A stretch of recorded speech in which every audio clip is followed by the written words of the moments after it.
Let's talk about CMN3174, also known in the common language as advertising techniques. But first, I want to talk about me. I'm a third-year marketing student with Telfer, and this is actually my first communications class, and fun fact, my first actually fun class. Don't get me wrong, I like business, and I think it's useful to know and definitely useful to have a background in. But the thing with business classes is they teach theories. They teach higher level decision making. For example, in advertising strategies and promotions management, they talk about, instead of how to make an ad, they talk about the types of appeals, the plans, and the consumer decision-making models that are involved in making broader level decisions about advertising. You could say it's more on the client side of the advertising world, more about the marketing and promotion decision. This communications class is more about the agency side, finding the creative and executing it. In this class, we got to do, create, and make. We got the chance to practice actually hands-on making the ads. So now comes the big question. What did I actually learn? Well, to sum it up, I learned how to stand out. In a world swimming with ads, we need 3 things at the very least: stopping power, narrative, and a quote-unquote gift. Now, we'll go into these in more detail. Stopping power is pretty much exactly what it sounds like. It's something that makes people stop and look at an ad, not just browse over it.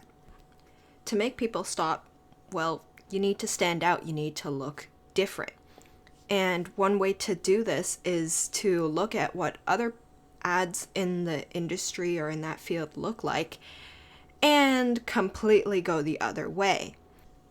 Sometimes that might mean using a cute animal or a tiny child. Often a method people use for stopping power is shockvertising. This is when you use a taboo image or subject in your ad, such as swearing, sex, drugs, or death. While this might not be the best way to be universally accepted, it is a good way to catch attention. The second element is the narrative.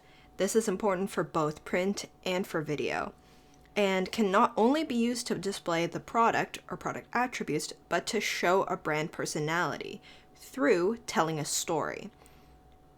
A story helps the audience engage more, and they feel more invested in what happens in the ad.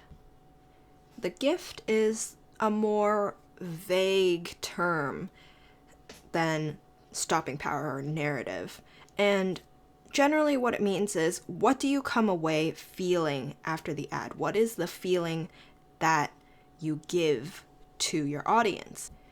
An audience who has an emotional investment in an ad will be more likely to actually remember it and to internalize the message. The feeling could be humor, sadness, feeling like they've learned something.